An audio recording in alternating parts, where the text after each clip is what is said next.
Hello.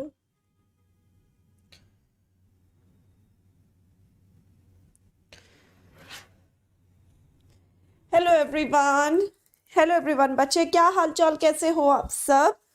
Hello, good afternoon, good afternoon everyone. कैसे हो students, क्या हाल चाल? आवाज़ वगैरह सबको परफेक्ट आ रही है? किसी को आवाज़ वगैरह का कोई इशू तो नहीं हो रहा? सबसे पहले तो मुझे ये कंफर्मेशन दो कि आवाज़ वगैरह सबको परफेक्ट आ रही है, किसी को किसी तरीके का कोई इशू तो नहीं हो रहा है? Good afternoon everyone. All clear है, सब कुछ ठीक है, सब कुछ परफेक्ट है। हेलो बच्चा, गुड आफ्टरनून। कैसे हो स्टूडेंट्स, क्या हाल चाल है? सब कुछ सही, सब कुछ बढ़िया चल रहा है? ओके, लास्ट क्लास में मैंने आप सबको क्या पढ़ाया था? इनिशियल पब्लिक ऑफर और प्राइमरी और सेकेंडरी मार्केट के बीच में मैंने आपको डिफरेंस समझाया दिया था। मैंने आपको फाइनेंशियल मार्केट पढ़ाना स्टार्ट किया था। फाइनेंशियल मार्केट में हमने डिस्कस किया कि फाइनेंशियल मार्केट दो पार्ट्स में डिवाइड होती है, कैपिटल मार्केट और मनी मार्केट, है ना। फिर कैपिटल मार्केट दो पार्ट्स में डिवाइड होती है, प्राइमरी और सेकेंडरी। इसके अलावा मैंने शेयर्स का मतलब समझाया था। इसके अलावा मैंने इशूअर्स, इंटरमीडियरीज और इन्वेस्टर्स के बारे में बताया था, डीमैट अकाउंट के बारे में समझाया था। तो यहां तक किसी को कोई तरीके का डाउट है तो प्लीज पूछ लो, नहीं तो आज की क्लास हम स्टार्ट करते हैं। हाँ जी बच्चे, यहां तक किसी को किसी तरीके का कोई भी डाउट है तो प्लीज पूछ लो। यहां तक सबको क्लियर है? कोई भी डाउट नहीं है? यहां तक सबको क्लियर है बच्चे?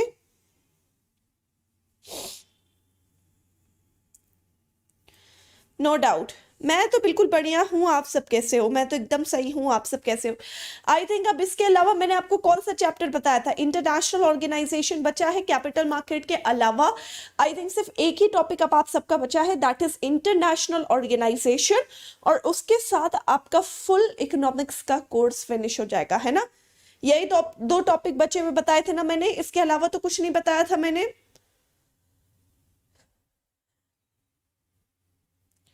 कैपिटल मार्केट तो पढ़ ही रहे हैं बच्चे, कैपिटल मार्केट तो ऑलरेडी पढ़ रहे, यही बचा है।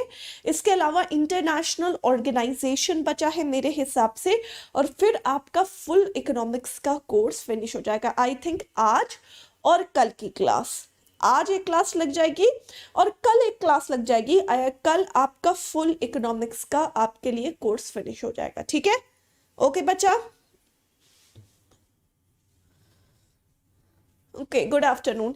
चलो हम आगे बढ़ते हैं और हम इसके आगे बात करते हैं कि कैपिटल मार्केट काम कैसे करती है।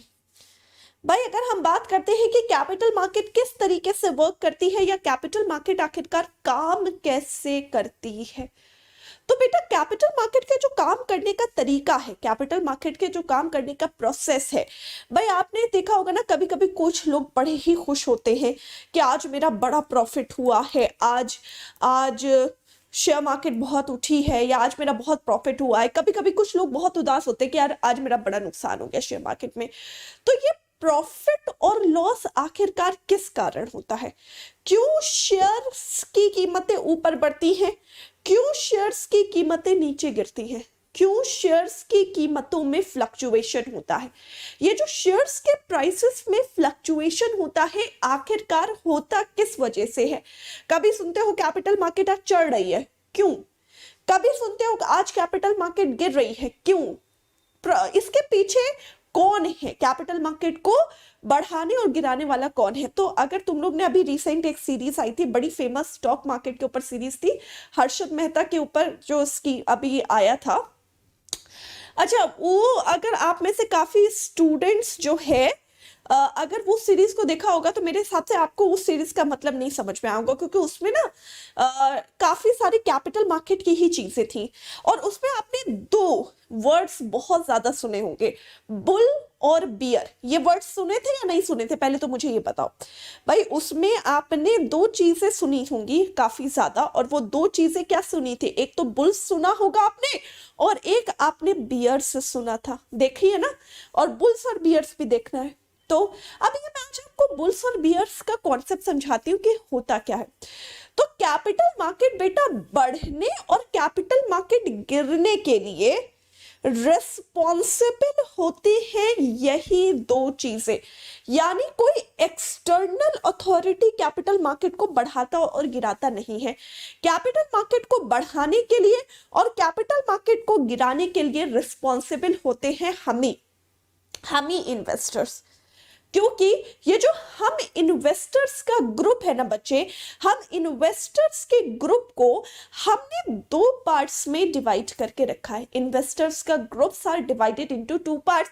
इन्वेस्टर के ग्रुप्स को दो पार्ट्स में डिवाइड किया गया है। एक को हम कहते हैं बुल्स और दूसरे को हम क्या कहते हैं, बियर्स का कॉन्सेप्ट कहते हैं। एक को हम क्या कहते हैं, बुल कहते हैं, और एक को हम क्या कहते हैं, बियर्स कहते हैं। तो पूरा का पूरा कैपिटल मार्केट दो पार्ट्स में डिवाइड है। एक को हमने कहा बुल्स और एक को हमने क्या कहा, बियर। बुल्स यानी सांड और बियर्स यानी भालू। यानी पूरा का पूरा कैपिटल मार्केट दो पार्ट्स में डिवाइड है। एक है हमारे लिए बुल्स और दूसरा हो गया हमारे लिए क्या, बियर। अब बुल्स और बियर्स के बीच में डिफरेंस क्या होता है, ध्यान से सुनिएगा। तो बच्चे बुल्स और बियर्स के बीच में डिफरेंस क्या होता है। सबसे पहले हम इन्वेस्टर्स का वो ग्रुप, हम निवेशकों का बच्चे वो ग्रुप जो शेयर मार्केट में क्या कर रहा है, हम निवेशकों का वो ग्रुप जो कि शेयर मार्केट में इन्वेस्टमेंट्स कर रहा है। इन्वेस्टमेंट्स कर रहा है यानी निवेश कर रहा है।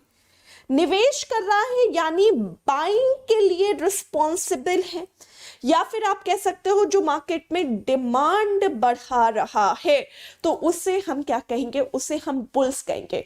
यानी हम में से वो ग्रुप जो कि परचेजिंग कर रहा है शेयर्स की, शेयर्स को खरीद रहा है यानी अपना पैसा शेयर मार्केट के अंदर इन्वेस्ट कर रहा है। इन्वेस्ट कर रहा है यानी डिमांड के लिए रिस्पॉन्सिबल है, तो उसे हम क्या कहेंगे, उसे हम कहेंगे बुल्स। उसे हम क्या कहेंगे, बुल्स। अच्छा, बियर्स मतलब क्या होता है, बियर्स यानी हम इन्वेस्टर्स का वो ग्रुप जो डिस इन्वेस्टमेंट्स के लिए रिस्पॉन्सिबल है। डिस इन्वेस्टमेंट्स के लिए रिस्पॉन्सिबल है यानी शेयर्स को कर रहा है सेल कर रहा है, यानी किस चीज के लिए रिस्पॉन्सिबल है, सप्लाई के लिए रिस्पॉन्सिबल है, तो उसे हम क्या कहते हैं, बियर। यानी बेचने वाला, यानी जो अपने शेयर्स को बेच रहा है, ये जो अपना पैसा बाहर निकाल रहा है, वो हमारे लिए क्या कहलाएगा, वो हमारे लिए कहलाएगा बियर। और जो अपना पैसा लगा रहा है, इन्वेस्ट कर रहा है, उसे हम क्या कहेंगे, उसे हम कहेंगे बुल। और कुल मिलाकर इसी बुल और बियर की वजह से कैपिटल मार्केट चढ़ती है, और कुल मिलाकर इसी बुल और बियर्स के कारण कैपिटल मार्केट क्या हो जाती है, गिर जाती है। समझ में आया कैसे? यानी डिमांड और सप्लाई के ऊपर ही कैपिटल मार्केट का फुल फंक्शन बेस होता है। भाई फॉर एग्जांपल ये पेन है, ध्यान से देखो बच्चे, मान लो ये पेन है। अब मैं कह रही हूं इस पेन में डिमांड ज्यादा है। मैं क्या कह रही हूं, इस पेन में डिमांड ज्यादा है और सप्लाई कम है। बताओ ये पेन की कीमत मार्केट में बढ़ेगी या घटेगी? चलो मुझे आंसर दो। अगर मैं कहूं इस पेन में डिमांड ज्यादा है और सप्लाई कम है, बताओ इस पेन की कीमत मार्केट में बढ़ेगी या इस पेन की कीमत मार्केट में गिरेगी? बताओ आंसर दो जल्दी से। बढ़ेगी, ऑफ कोर्स बढ़ेगी। अगर इसमें डिमांड ज्यादा है, सप्लाई कम है, तो ऑफ कोर्स इस पेन की कीमत मार्केट में बढ़ जाएगी। अगर इसमें सप्लाई ज्यादा है और डिमांड कम है, तो इस पेन की कीमत मार्केट में अपने आप क्या हो जाएगी, गिर जाएगी, यानी डाउन हो जाएगी। ठीक है, समझ में आया अच्छी तरीके से? तो अब यहां पर ध्यान से सुनिएगा, बुल्स और बियर्स का कॉन्सेप्ट हमारे लिए क्या होगा। भाई अगर हम बात करते हैं मार्केट में, शेयर मार्केट में, जब लोग इन्वेस्टमेंट ज्यादा कर रहे हैं और डिसइन्वेस्टमेंट्स कम कर रहे हैं, यानी बुल्स ज्यादा है और बियर कम है, यानी आज मार्केट की एक ऐसी सिचुएशन है जब आज मार्केट पे पैसा ज्यादा लग रहा है और निकल पैसा बाहर कम रहा है, यानी डिमांड ज्यादा है और सप्लाई कम है।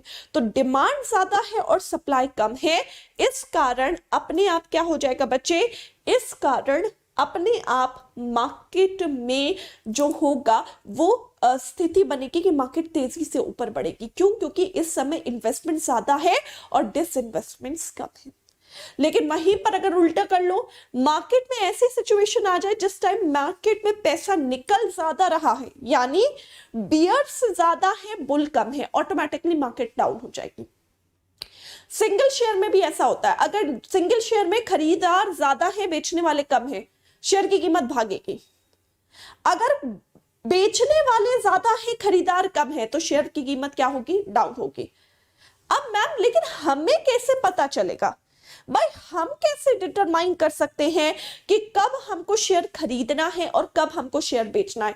तो देखो, शेयर कब हमें खरीदना है या कब हमें बेचना है, कुछ लोग तो ये काम बिल्कुल प्योर तुक्के में करते हैं।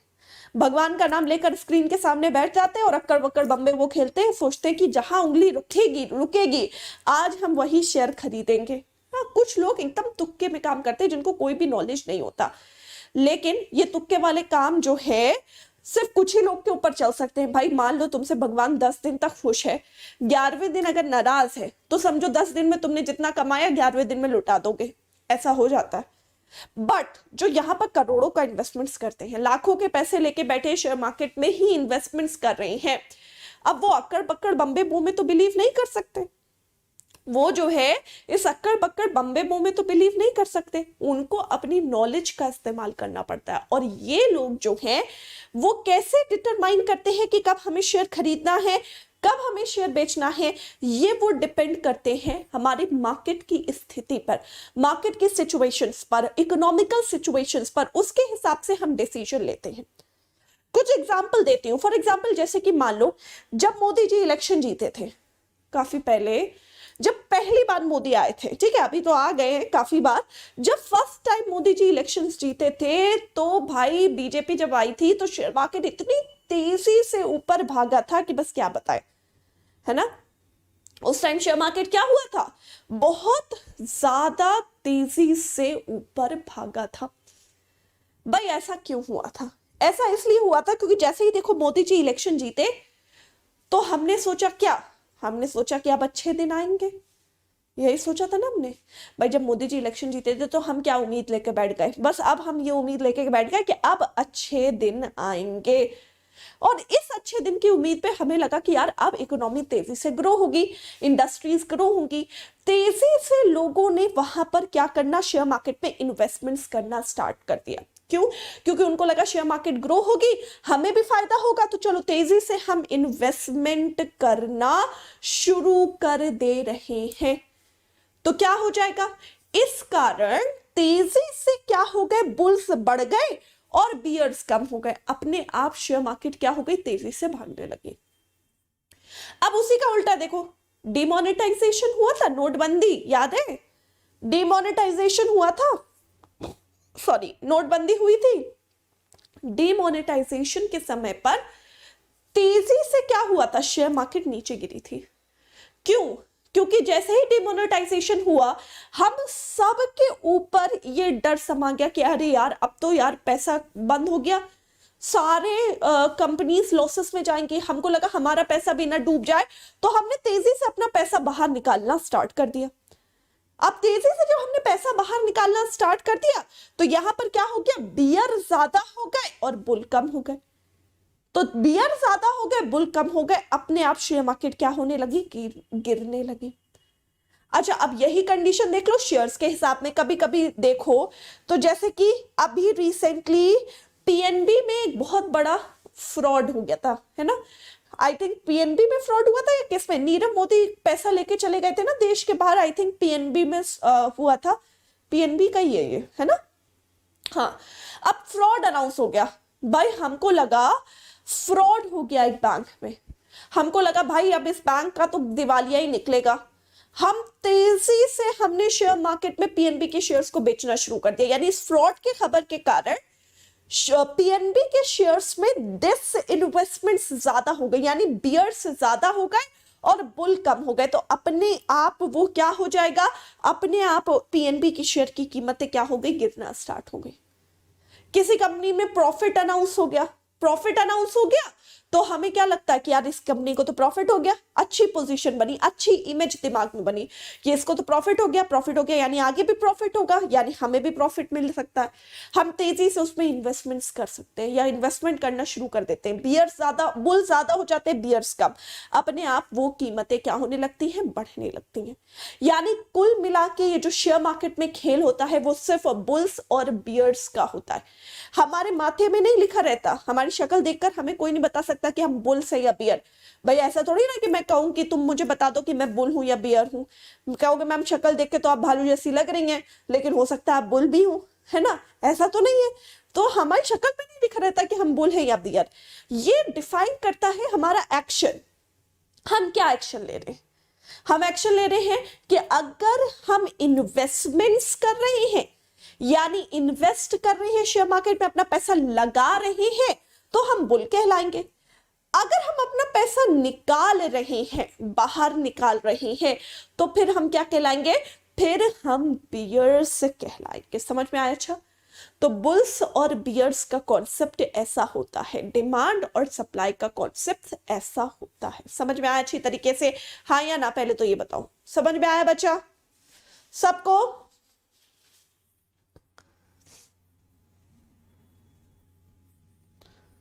मैम किस आधार पर इन्वेस्टमेंट कर सकते? बेटा वही आधार तो बता रही थी इतनी देर से, और क्या बता रही थी मैं?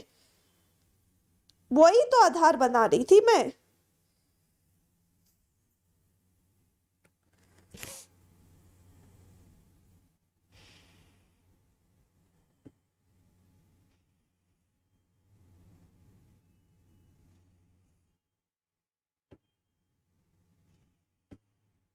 डन, इतना समझ में आया?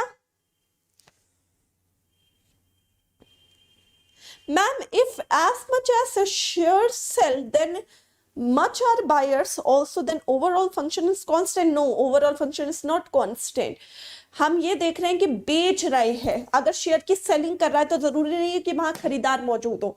शेयर की सेलिंग कर रहा है यानी हम कंपनी के शेयर्स को वापस कर रहे हैं। भाई हम उनको वापस करेंगे, हमको नहीं चाहिए, हम अपना पैसा बाहर निकाल ले, हमने पैसा इन्वेस्ट कर रखा था, कंपनी वाले मुझे पैसा लौटा देंगे।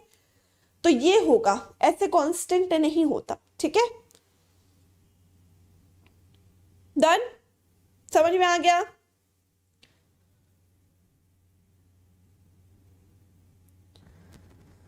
हाँ जी बच्चे, यहां तक सबको समझ में आया?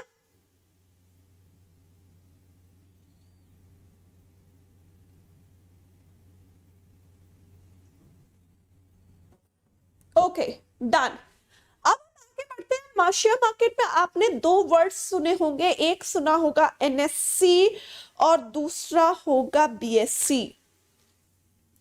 देन दैट टाइम हाँ, कुछ टाइम्स पर बायर्स जो है वो कंपनीज ही होती है। बिल्कुल सही कहा। अच्छा, अब आपने दो शब्द सुना होगा, एक सुना होगा एनएससी। एनएससी का फुल फॉर्म क्या है? एनएससी का फुल फॉर्म है national stock exchange, NSE, national stock exchange. ठीक है, और एक हमने सुना है बीएससी। बीएससी यानी बॉम्बे स्टॉक एक्सचेंज।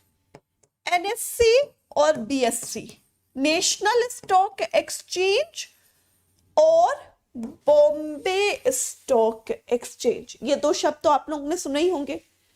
अब एनएससी और बीएससी के बारे में हमको डिटेल पढ़ना है, या एनएससी और बीएससी के बारे में पढ़ने से पहले मैं आपको ये बता देती हूं कि स्टॉक एक्सचेंज का मतलब क्या होता है। What is stock exchange? तो बच्चे स्टॉक एक्सचेंज कुछ भी नहीं। स्टॉक एक्सचेंज शब्द का मतलब क्या होता है? स्टॉक एक्सचेंज शब्द का मतलब होता है हमारे मार्केट में सिंपल वो इंडस्ट्रीज, वो ग्रुप या वो कंपनीज जिनका ये काम है कि वो इश्यूअर्स को जगह दे ताकि वो हम इन्वेस्टर्स के से फंड रेज कर सके, या फिर वो इश्यूअर्स को जगह देती है कि वो हम इन्वेस्टर्स से कांटेक्ट करें। भाई किसी भी अगर इश्यूअर कंपनी को अपने इनिशियल पब्लिक ऑफर के थ्रू शेयर्स कैपिटल मार्केट में लिस्ट करने हैं, तो वो रास्ता अपनाएगी एनएससी का या बीएससी का। यानी वो एनएससी के थ्रू हमारे पास शेयर ला सकती है, वो बीएससी के थ्रू हमारे पास शेयर ला सकती है। यानी ये सिंपल वो प्लेटफॉर्म्स होते हैं जो कि इश्यूअर कंपनीज को जगह देते हैं कि वो हम इन्वेस्टर के सामने अपना ऑफर रख सके, हम इन्वेस्टर के सामने अपना शेयर्स रख सके। भाई इन्होंने रख दिया, भाई वो हमारे पास शेयर्स रख रहे हैं, उनके पास स्टॉक एक्सचेंज का रास्ता है, हमें उनके शेयर्स को बाय करना है तो हम इंटरमीडियरीज के थ्रू होकर बाय करते हैं। समझ में आया? यानी वो हमसे कांटेक्ट करेंगे, सबसे पहले इश्यूअर अपने स्टॉक्स को लिस्ट करेंगे तो वो स्टॉक एक्सचेंज के थ्रू लिस्ट करेंगे। भाई हमको उनके शेयर्स को बाय करना है तो हम इंटरमीडियरीज का सहारा लेंगे। ठीक है, अब नेशनल स्टॉक एक्सचेंज और बॉम्बे स्टॉक एक्सचेंज में सबसे पहले एनएससी को बनाया गया 1992 में, और वहीं पर बीएससी बहुत पहले से चला आ रहा है 1875 से।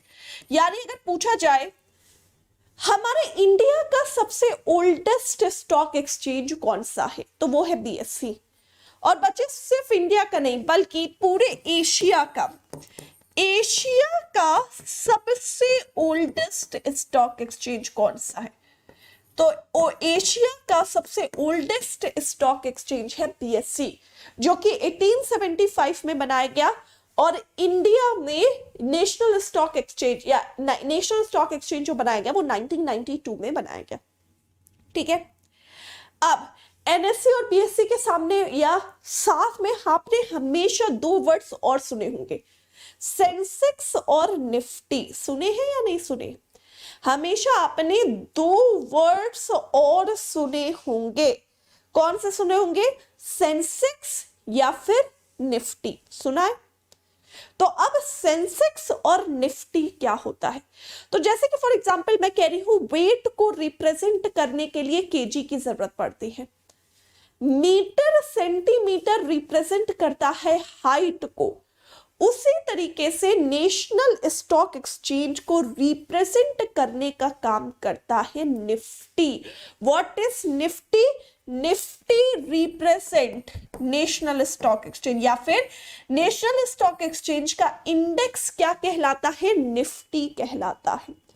और वहीं पर बॉम्बे स्टॉक एक्सचेंज का जो इंडेक्स है वो क्या कहलाता है? सेंसेक्स। बॉम्बे स्टॉक एक्सचेंज का इंडेक्स कहलाता है सेंसेक्स, और वहीं पर नेशनल स्टॉक एक्सचेंज का इंडेक्स कहलाता है निफ्टी।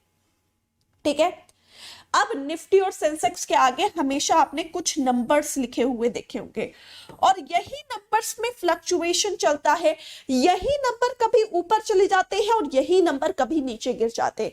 अब ये नंबर्स पर फ्लक्चुएशन कैसे होगा, या ये नंबर्स क्या होते हैं? तो बच्चे ये नंबर्स कुछ भी नहीं, ये नंबर्स जो हैं वो इन्हीं में लिस्टेड कंपनीज के शेयर्स का एवरेज प्राइस होता है। यानी ये जो निफ्टी है ये उसी में लिस्टेड 50 टॉप मोस्ट कंपनीज के शेयर्स का एवरेज प्राइस होता है। यानी कभी एग्जाम में क्वेश्चन पूछा जाए निफ्टी कितने कंपनीज के एवरेज प्राइस पर डिपेंड है, तो निफ्टी उन्हीं में लिस्टेड 50 कंपनीज के एवरेज प्राइस पर डिपेंड होता है। और वहीं पर कभी आपसे ये पूछा जाए बॉम्बे स्टॉक एक्सचेंज में ये जो सेंसेक्स है वो कितनी कंपनीज के एवरेज प्राइस पर डिपेंड है, तो बीएससी डिपेंड रहता है 30 यानी 30 कंपनीज के शेयर्स के एवरेज प्राइस पर। ठीक है, तो यहां पर मैंने एनएससी और बीएससी का कॉन्सेप्ट आपको समझा दिया। अब लास्ट में हम इस बारे में बात करते हैं कि इनको रिप्रेजेंट करता है या फिर पूरे कैपिटल मार्केट का हेड कौन कहलाता है। मैंने आपको फर्स्ट क्लास में यानी कल ही में कैपिटल और मनी मार्केट के बीच में डिफरेंस समझाने में ये बताया था कि मनी मार्केट को रेगुलेट कौन करता है। चलो आंसर दो। मैंने आपको ये डिफरेंस समझाया था ना कि मनी मार्केट को रेगुलेट करने का काम कौन करता है। हाँ जी बच्चे जल्दी से आंसर दो। मनी मार्केट को रेगुलेट करने का काम कौन करता है? मनी मार्केट को रेगुलेट करता है आरबीआई। पिंकी मैं पूछ रही हूं मनी मार्केट को रेगुलेट करने का काम कौन करता है? मनी मार्केट को रेगुलेट करने का काम करता है आरबीआई यानी रिजर्व बैंक ऑफ इंडिया। और अगर हम बात करते हैं कि सेबी रेगुलेट करता है कैपिटल मार्केट को। तो अब हम बात करते हैं सेबी की, securities and exchange board of India, SEBI, securities and exchange board of India, जो कि हेड किसका कहलाता है, कैपिटल मार्केट का। Securities and exchange board of India, ठीक है। अब सेबी की अगर हम बात करते हैं, सबसे पहले सेबी की स्थापना कब हुई? सेबी की स्थापना हुई 1987 में। It was established in year 1987। Second बात, इसका रजिस्ट्रेशन, तो इसको लीगल स्टेटस तब मिला बच्चे, लीगल स्टेटस मिला जब सेबी एक्ट 1992 पास हुआ, यानी बन पहले गया था 1875 में, लेकिन लीगल स्टेटस, सेबी को लीगल स्टेटस कब मिला? लीगल स्टेटस तब मिला जब सेबी एक्ट 1992 पास हुआ, ठीक है। सेबी का हेडक्वार्टर कहां पर है? इसका हेडक्वार्टर है मुंबई में, ठीक है। नेक्स्ट अगर हम बात करते हैं, ये कैपिटल मार्केट का रेगुलेटर, ठीक है, यानी संचालक कहलाता है, और इसी साथ साथ ये कैपिटल मार्केट का वॉच डॉग भी कहलाता है, watch dog of capital market. Watch dog का मतलब क्या होता है भाई? कैपिटल मार्केट एक बहुत बड़ी जगह है, यहां पर करोड़ों के इन्वेस्टमेंट्स होते हैं, ठीक है, लाखों यहां पर पार्टिसिपेंट्स होते हैं, ऑनलाइन होता है, तो फ्रॉड होने के चांसेस उतने ही ज्यादा होते हैं भाई। अगर आप देखो तो ये कुछ सीरीज जो बनी है, जैसे हर्षद मेहता की सीरीज, हर्षद मेहता के स्कैम के बाद ही सेबी उभर के आया था, ठीक है। सेबी स्टैब्लिश हो चुका था पहले, बट सेबी को लीगल स्टेटस देने की या सेबी को पावर देने की अथॉरिटी तभी हुई जब इस समय स्कैम्स काफी ज्यादा बढ़ गए थे, ठीक है। तो SEBI, securities and exchange board of India को कैपिटल मार्केट का वॉचडॉग इसलिए कहा जाता है ताकि कोई यहां पर किसी के साथ फ्रॉड ना कर सके या किसी का पैसा फ्रॉड में ना डूबे, ठीक है। तो securities and exchange board of India. अब इसी में मैं तुम लोगों को एक और चीज समझा दे रही हूं, और वो होता है इनसाइडर ट्रेडिंग। काफी बार ये क्वेश्चन आ चुका है कि इनसाइडर ट्रेडिंग किससे रिलेटेड है? तो इनसाइडर ट्रेडिंग शेयर मार्केट से रिलेटेड है। किससे रिलेटेड है? कैपिटल मार्केट या शेयर मार्केट से रिलेटेड है। अब इनसाइडर ट्रेडिंग शब्द का मतलब क्या होता है? देखो, insider trading is a prohibited या पनिशेबल ऑफेंस। सेबी के द्वारा इसे क्या किया गया है? सेबी के द्वारा इसे मना किया गया है। इनसाइडर ट्रेडिंग शब्द का मतलब होता है जब आप कंपनी की कोई ऐसी इंफॉर्मेशन जो कि आम जनता के पास नहीं है, ऐसी इंफॉर्मेशन को इस्तेमाल करके, ठीक है, उस कंपनी के शेयर्स की कीमतों का फायदा उठा रहे हो। भाई ऐसी इंफॉर्मेशन जो हम सारे के पास नहीं है, लेकिन अब ये इंफॉर्मेशन, मान लो एक कंपनी का दूसरी कंपनी के साथ कोई बहुत बड़ा कोलैबोरेशन होने वाला है, ठीक है। अक्सर कोलैबोरेशन की न्यूज मार्केट में आती है तो शेयर मार्केट में तेजी से उस पर इन्वेस्टमेंट्स होता है। मुझे पहले से पता चल गया कि ये कंपनी का कोलैबोरेशन है, मैं उस कंपनी की सीईओ हूं, मुझे पता चला, मैंने सोचा चलो इसका फायदा उठाया जाए, मैंने पहले से ही शेयर्स को खरीद लिए। बाद में मार्केट में न्यूज फैली कि भाई कोलैबोरेशन हुआ है, ऑफिशियली अनाउंस हुआ, अब तेजी से शेयर की कीमतें भागने लगी, मुझे तो फायदा हो गया। तो यानी मैंने एक कंपनी का इंटरनल डेटा यूज करके उस कंपनी के शेयर्स की कीमतों को मैनिपुलेट करना चाहा, ये पहले से सबके पास नहीं थी। तो इस चीज को हम क्या कहते हैं? इनसाइडर ट्रेडिंग कहते हैं, which is a punishable offence, जो कि क्या होता है? एक पनिशेबल ऑफेंस होता है, ठीक है। तो insider trading is related to what? Insider trading is related to share market. समझ में आया अच्छी तरीके से, हाँ या ना? हाँ जी, यस और नो? इतना समझ में आया सबको? चलो अच्छा, पहले लिखना स्टार्ट करो यहां पर। ओके, इसे लिखो सारे के सारे students, please write down.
Done है बच्चा? आगे बढ़े हम। मैम टॉपिक खत्म करने के बाद एनपीसीआई लिंक क्या होता है? एनपीसीआई लिंक, एनपीसीआई का फुल फॉर्म बोलो। चलो इसके आगे लिखते हैं। चलो इसको पढ़ो।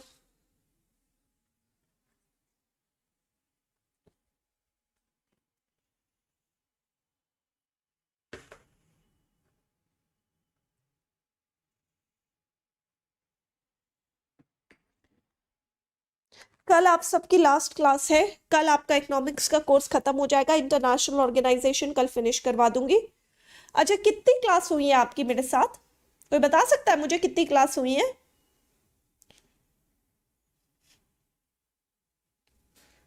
हाँ जी बच्चे, इकोनॉमिक्स की टोटल आपके साथ कितनी क्लास हुई है, कोई बता सकता है?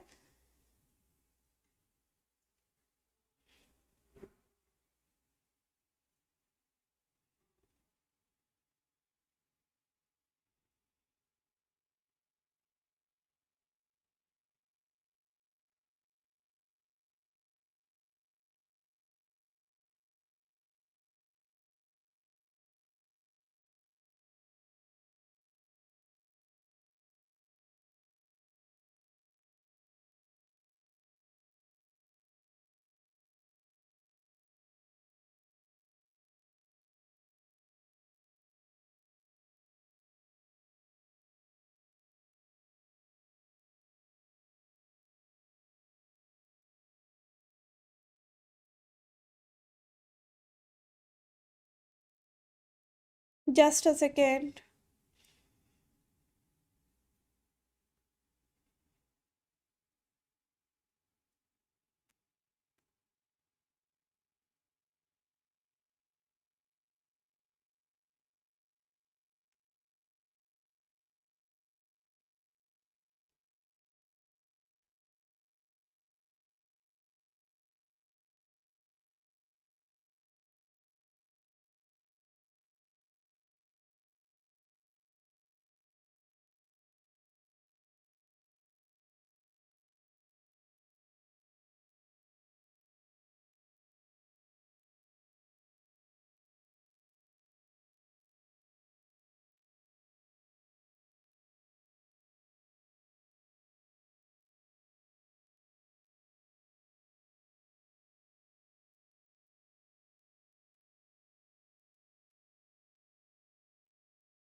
डन। ओके नेक्स्ट लिखो। चलो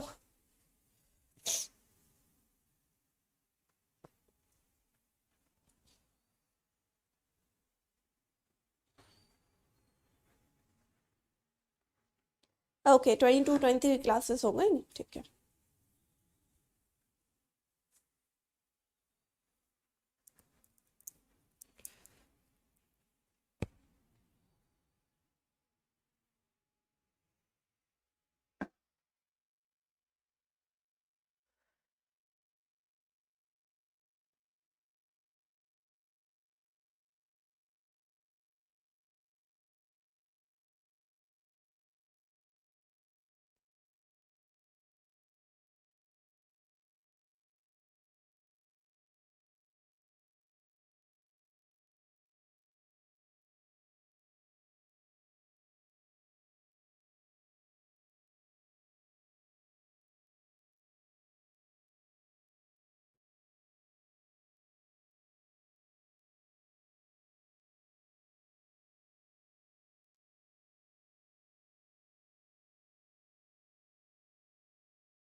मैम ये क्या इतनी क्लासेस फिजिक्स के लिए ठीक नहीं? नहीं, पीसीएस के लिए आपको और पढ़ना पड़ेगा बच्चे। 5th नंबर में क्या है?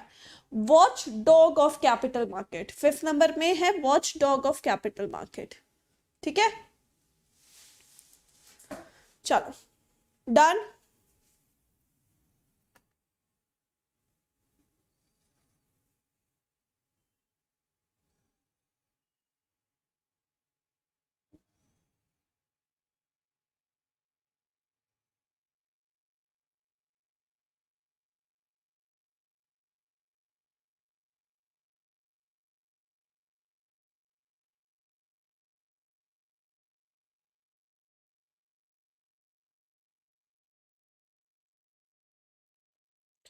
ओके तो बस आज की क्लास फिर हम इतने ही रखते हैं। आज की क्लास में मैंने आप लोगों को कैपिटल मार्केट पूरा करवा दिया है।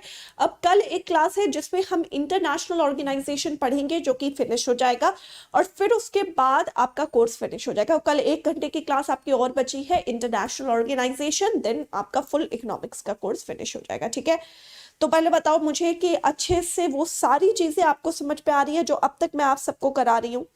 हाँ जी बच्चा, वो सारी चीजें जो मैं आपको यहाँ पर पढ़ा रही हूँ, जो मैं आपको यहाँ पर करवा रही हूँ, बच्चे सबको समझ में आ रहा है अच्छी तरीके से? 5 नंबर एक्सप्लेन कर दीजिए।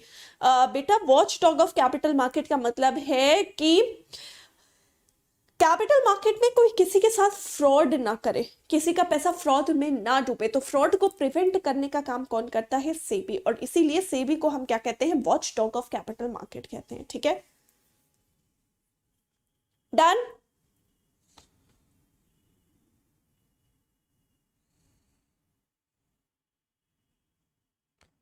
चलो बहुत बढ़िया, तो फिर आज की क्लास खत्म करें? ठीक है, चलिए थैंक यू सो मच। हाँ बस इतना ही है आज की क्लास में, और इतना ही पढ़ना है आपको एसएससी में। बिल्कुल बिल्कुल। Okay thank you so much, till then take care. Thank you बच्चे, बाय बाय।